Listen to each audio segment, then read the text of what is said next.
This is your host, Pete Moore, and I am pleased and humbled to announce the launch of my one and only book, Time to Win Again. 52 takeaways from playing and watching team sports to ensure your business success. Those of you who know me personally, and anyone who listens to Halo Talks for any length of time, know that I am an avid sports fan and a big believer in the value of team sports.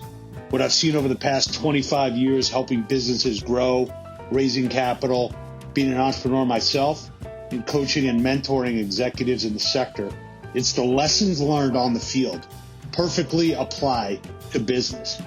Entrepreneurs, executives, managers, you name it. Every company that's a strong company has got a good team. It's a quick read. There's awesome illustrations in there from our good friend Mark at Cruelty Free Cartoons. If you go to integritysq.com, enter your email address, and we will send you information on the book and the Entrepreneur's Survival Kit as well. Be great. Take names. Go Halo.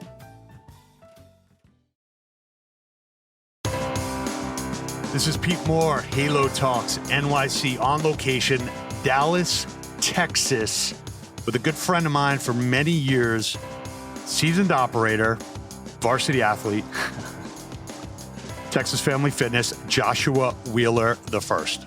Hi, Pete. How are you? It's good to be here. Awesome. So let's go back to our Gold's Gym days and give us your how you got into this industry, how you've been like the chief revenue guy, PT guy, optimizing clubs, and now finally, have your own CEO role. Yeah, fantastic. Well, going way back to my junior high days, I saw the movie Pumping Iron, Gold's Gym, fell in love with the brand, fell in love with the industry, and told my parents I wanted to own my own gym. And had the opportunity to start at the front desk at Gold's Gym in Clackamas, Oregon, when Gene Lamont had 3 gyms, and that's where it all started. And Gene Lamont, legend in the Gold's Gym network. Yes, sir. Great mentor of mine. And so 33 years later, here I am, CEO at Texas Family Fitness. So talk about, being inside the Gold's Gym franchise network. Talk about, what you did there and, really understanding the unit economics, understanding the psychology of a member, and how all the levers work, inside operating a club. Yeah, so I had the opportunity to partner with a gentleman by the name of Steve Appleton. He was the CEO of Micron Technologies, and we bought a Gold's Gym out of bankruptcy in Boise, Idaho, and we grew the gyms to 5 locations, 40,000 members, and him being the CEO of a Fortune 500 company, he expected me to run the gyms accordingly. And my financials were due by the 17th of every month. He had 2 days to review them, would meet on the 21st, and he knew exactly what he was looking for. And, that taught me probably more than anything on what levers, the financial reporting, the acumen. And I don't know that there was any better training grounds for me than the time I spent with Steve. Gotcha. And then you worked out in the Gold's Gyms in LA for a while, which is definitely, hard charging.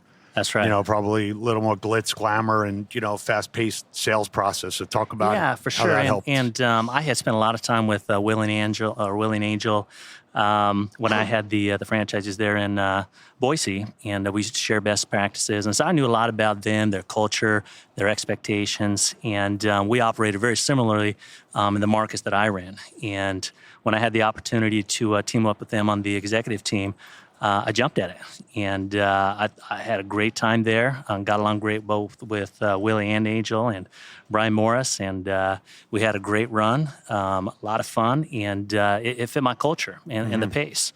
So it was definitely a culture that I loved, I enjoyed, and I had a good time with. Great. So then you and I connected and, had an intro to the Topspin guys who own Texas Family. Yes, sir. Going into becoming the CEO, one, you're not reporting to anyone else. Everyone's reporting to you. That's right. Obviously, you had a lot of training ground, and, this was kind of a natural progression, in your career. Yeah. Getting involved with the company, it was entrepreneurial led before, private equity, probably needed to add some more clubs in order to create like a real true platform and a corporate overhead staff. So talk to us about, how you kind of assessed where the company was when you got involved, and what are, the main action steps you took Sure. Right when you got your sea legs there? Yeah, so really in any market I go into, the first thing I'll take a look at, really three things: people, systems, and accountability. Who are my people? Do they understand the culture? We'll take a look at what kind of systems are in place, and then what level of accountability. And so the first thing we did did some one-on-ones, spent time, talked a lot about expectations. What are you expecting from me? What's fair of me to expect from you? Mm-hmm. We took a look at what systems were currently in place and what systems needed to be in place. And then what level of accountability was currently happening where it needed to go. So one of the things we talk a lot about is being system dependent, talent enhanced, and not the other way around. And I think in a lot of situations, you're dependent on the talent. You lose that talent, you're starting over, and there's no system to repeat the result. So going into the partnership with Topspin here in Dallas, those are the steps we took. Met with people, had about 30 days of assessment, taking a look at who we had, where we needed to upgrade, and put the systems in place, and then it comes down to execution.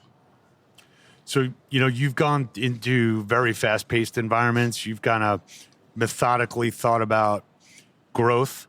You and I spent some time together recently, so, I get a sense for how you look at new opportunities. And, there's a methodical way that you've come to be. Yeah. So how do you kind of temper your passion and enthusiasm for, hey, I want to serve more members. Like, I want to open up more locations. At the same time, I got to understand that my systems and my team and like my business can only grow at a certain pace. And how have you kind of rebalanced your own like enthusiasm and reality? Yeah, that's a tough one because I've got a big appetite. Yeah, and exactly. I think a lot of guys in my shoes also have that big appetite.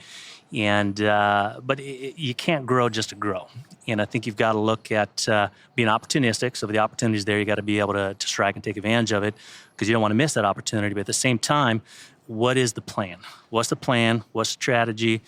Are we currently hitting plan? And if we're not, it's going to be very difficult to go back to the well to ask. Mm-hmm. But if we're staying at plan or ahead of plan and we're continuing on our pace, you continue to run the play. You continue to check the box and make sure you're ready for those opportunities. And always looking. Yeah. But I think you've got to be real careful in growing just to grow. Yeah. So, as you drive through North Texas or North Dallas, it's like McMansion Row or like these new like 600 houses popping up there and they're up in like 4 months, right?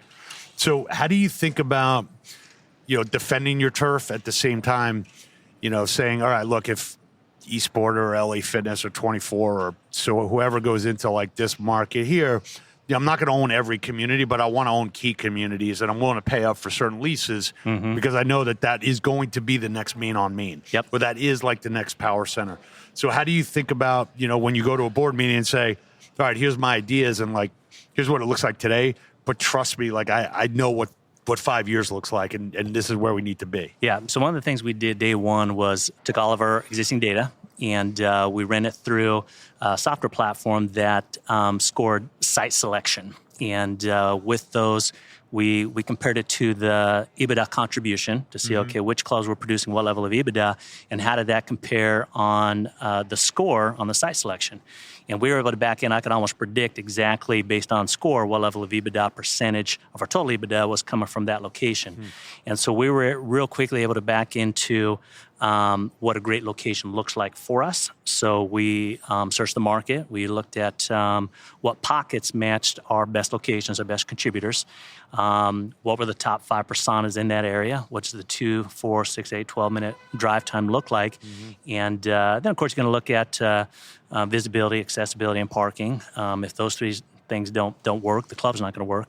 But we've been able to really dial in on exactly what kind of a score works for us, what kind of a location works for us, and it's been great. So we've been the last few clubs we've opened, we've been ahead of plan, and we're right on track. Let me tangent for a second, because in a number of these site selection software platforms, and we work on a lot of different deals. So when somebody says, hey, there's like 20 clubs that could be put into this market, yet they're selling the data to 10 clubs, and it's not a 200 club market. So how do you kind of say, all right, I'll trust the data. Now I'm going to verify what I think. And I'm not just going to go, you say that there's 300, cars going past here, but you forgot that there was no exit ramp. Yeah, well, that's, that's so exactly it. And I think there's been some mistakes that have been made even in our portfolio with selection of sites that situation. You can't get off the freeway to get to the site. So once the address scores, we'll spend some time. We'll take a look. We'll pull into the parking lot. We'll sit there for an hour, 2 hours. What does it feel like? How easy is it to get in and out of? How easy is it to pull into the parking lot during prime time? Is it on the right-hand side on the way home? What does competition look like? Shop the competition. And so you go through your due diligence process. And one of the things that we want to look is how easy is it going to be to drive guest traffic? Is it going to be an uphill battle every single day to generate a guest, or is this going to be something where we can capitalize on the natural guest traffic and use that to leverage even more guest traffic? No one's ever said to me, I got this really shitty location next to a Whole Foods. No one said it like Trader Joe's, like, oh, that place sucks. Like I'm going to go as far away from there as possible. Right. Yeah. So, and it's one of the funny things, like when I was back at Brocco and Moran, which probably right around when you and I first met, we were talking about site selection and plan. I'm like, why don't you just go like next to every Home Depot? They probably did the work to figure out like, hey, there's enough people here to, make a $25 million Home Depot work. It's probably one that could do a $3 million Gold's Gym. Absolutely. So how important are adjacent tenants, and how important going forward is it to understand your consumer, what they want and where they're willing to go and who you're next to, that kind of like reframes like what your brand represents? Yeah, I think that goes back to the persona mix of your location. What are the top 5 personas, and where do they shop? And where do they go after they leave your club? And that's data that we've been able to pull. Tell people what the personas are, just because it's interesting how. For example, for us, our number one persona might be what we call an F22. And that, to make it easy, that will be your soccer mom. And so we'll take a look at the drive time and what percentage of that drive time consists of that specific persona. What are the top 5 personas? 054 is another big persona for us. So we know that. Sounds like a game of Battleship right now. Very much so. This is like member Battleship. That's right. Take 4 054s and 3 F22s and give me 500 parking spots and I'm off to the races. There you go. But yeah, back to your question on the magnet effect of some of these other anchor tenants, that's big for us. We just recently opened a club in North Dallas on the corner of Coit and Campbell, and we did a pre-sale right across the street, right next to a Sprouts. And the traffic that we drafted from that anchor tenant was phenomenal. So you're exactly right on the magnet effect of some of these tenants. I want to take a minute and tell our audience about 2 awesome workout recovery products I've been using for the last 18 months from higherdose.com, leader in infrared technology for athletes like all of us are. We're an investor in the company. That's not why I'm telling you this. I'm telling you this because it works. You got an infrared sauna blanket. I hop in there. I'll listen to some podcasts, burn 800 calories, get a mad detox. And a PEMF, which is a pulsed electromagnetic field crystal mat that I lay on, and I recalibrate my cells to the normalized level of the earth. If you got somebody you like and you're looking for a pretty awesome gift, they will love it. You could use this code HALO75, get $75 off, and you will not be disappointed. higherdose.com, promo code HALO75. And now let's get back to our regularly scheduled program. So Texas Family Fitness traditionally been running an HVLP 2.0 business model. You've gone bigger in locations. We toured some locations that you're continuing to expand or probably need to expand. What is the new prototype look like? What's the square footage? And what do you expect to see from a membership standpoint? Yeah, so we I guess coined the phrase HVLPHS, so high volume, low price, high service. And I guess you might call it HVLP 2.0, but for us we call it HVLPHS. And we want to make sure that not only are we a high volume model, but we're a high service model. And, your 3 drivers in the business are going to be acquisition, retention, and revenue per member, revenue per workout, however you want to define it. And so, everything we do should be maximizing one of those three things. Right. And what is the upside? How vulnerable are we if we're only doing 20,000 square foot clubs? And so we made the decision when I came here to expand the footprint. I think ideally we're somewhere north of 30,000 square feet. We're really starting to look at the recovery component, but dry boxes but the world-class fitness. And I think that's what we've been able to prove to our market is that when it comes to fitness, we're as good of an option as really anybody out there. Mm-hmm. When you take a look at the pricing that we're at in this industry, and obviously, Planet kind of went to the bottom, and I think they're slowly kind of creeping back up with, getting people on their black card or their annual maintenance fee, obviously. How much do you feel as if the price to value that I am providing to a member, it's just I'm giving away too much for this price, and how much does that kind of eat you up? Or do you say, hey, look, this is the market environment I'm in, and like we're not gonna tinker with that because I got a sales engine, and that engine needs fuel, and fuel is new members, and I got to keep that flywheel going. At the same time, I know that there's probably a price increase I could put through here, but I just don't want to tinker with that. So how do you think about that as a CEO? It's a great question. It's something that I personally debate nonstop. Yeah. But one of the thought process of a mentor of mine, JP, years ago, talked about was velocity drives the engine. And you've got to have volume, whether you're looking at a price point of 19, 29, 39, 49, everything's driven off of volume. And in our particular model, what we're looking to do is maximize the volume. And so at that point, how much can we drive the effective rate up while not impacting the volume that we feel like we need to hit our expectations? Mm-hmm. And so we've backed into a specific effective rate that we attack every single day, and we'll modify our pricing strategy accordingly. And if we feel like we might be behind a little bit and the levers aren't working from a marketing approach, we'll do something. Maybe we got to get a little more aggressive. Maybe we got to pull out a pocket play, something like that, to keep the volume up. But for us, it's all based on effective rate and what we want that velocity to look like. Yeah. And how much or how important is it, from a standpoint, you've obviously run PT departments before. You've kind of been focused on, revenue per member and ancillary revenue and getting people results, obviously as part of that. How do you feel about, look, I got a really big pond and that leads to other things down the road, whether it's, I can sell personal training, I can upgrade people, I can get them to do more member referrals. So just talk for a minute about how you kind of say, yeah, look, Pete, the volume's great and it's a lower price, but it opens up a door or doors. That's right. Well, and that's where that velocity comes into play is it drives all your engines. And, years ago we would do juice bars, we would do tanning, we would do, all these different profit centers. At the end of the day, we could only be great at a few things. So we feel like we can truly be great as personal training and supplement sales. So those are the two profit centers that we focus on driving every single day. So our volume, we'll take a look at what we call new member unit accountability. So where is the member at on their onboarding process? What percentage are we looking to get involved in some type of service plan on the day of enrollment? Of those that don't get involved on the day of enrollment, what percentage do we want to get in front of our fitness team? And what kind of show are we looking on? What kind of conversion are we looking for at that point? What kind of renewal? So we'll track it from start to finish. And but it all comes back to that overall velocity. If our volume is down 20%, it's going to affect the back end, and we still have to find a way to deliver on the back end. So then we look at other opportunities to tap into the existing member base, drive some internal referrals to the fitness department. But volume will get more volume. You got more opportunity for referrals. You got more opportunity to drive in front of your fitness team, and just keeps the overall energy up as well. Yeah.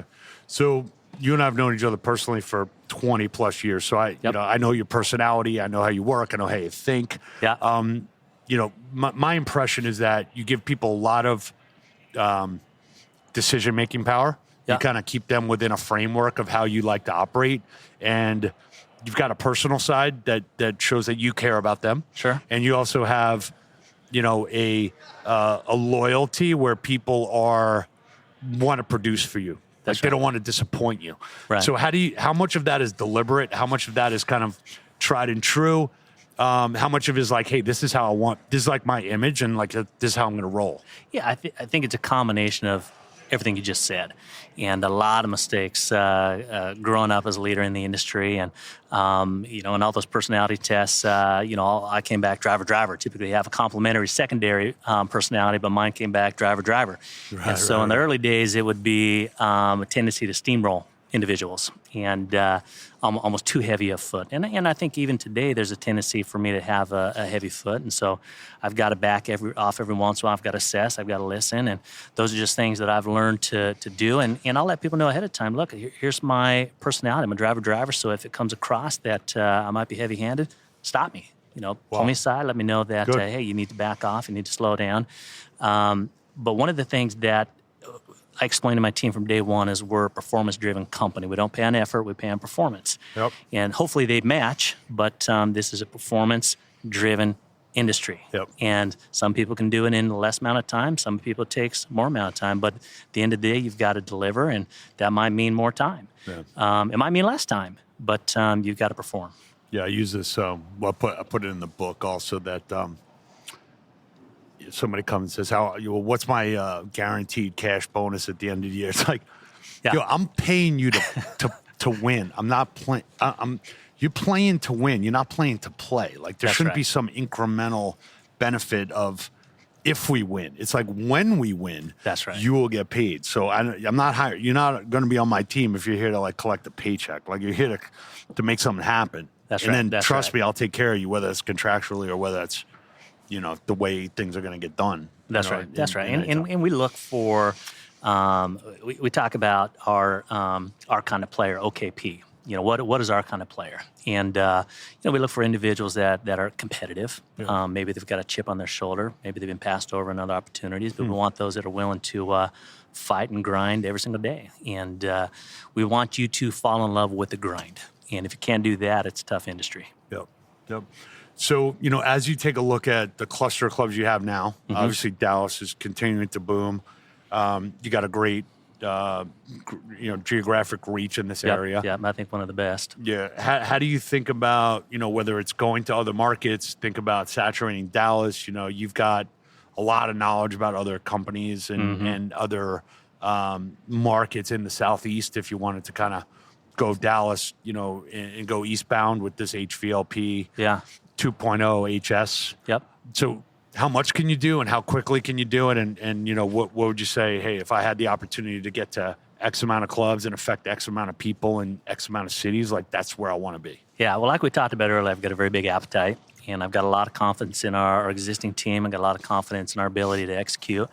And a lot of it depends on the appetite of the private equity group as well. Yeah. But there's a lot of continued opportunity for growth in the DFW Metroplex. But there's a lot of pockets in the rest of Texas that we look at and say, man, there's some opportunity. And as we go into those markets, it's going to be coming in with a cluster. So not just, okay, we're going to do one club out here. It's where can we do some critical mass, roll out 3 to 5 clubs all within a certain window so that we can leverage economies of scale. So, but our team can execute at a high level, and we can run at a fast pace. That's great. So in closing here, any business quotes or personal quotes or sports quotes that you kind of either live by or, remind people of? Yeah, you know what? I love to learn, and one of the quotes that has always stuck with me is Benjamin Franklin. He says, empty the coins in your pocket to fill your mind will fill your pocket with coins. And it's just educate, continue to learn and apply, but learn and apply. And, I'm a lifelong learner. I'm going to continue to learn, and had another mentor years ago that told me, Josh, always listen because they might be right. Awesome. All right, in closing there, and a plug for the Halo Academy. If you want to learn something, we got a Halo Academy 101 and 102. Or you can become an apprentice. Invest in that education. Or you can become an apprentice at Texas Family Fitness and work on the executive management team. Even better. And then you can go to the athlete book and get some more awesome varsity athletes to staff your bench. So great to see you. I'm psyched about the progress you made and career choices, and look forward to the next 5-year run. Likewise, I appreciate it. Thanks so much, Pete. Awesome.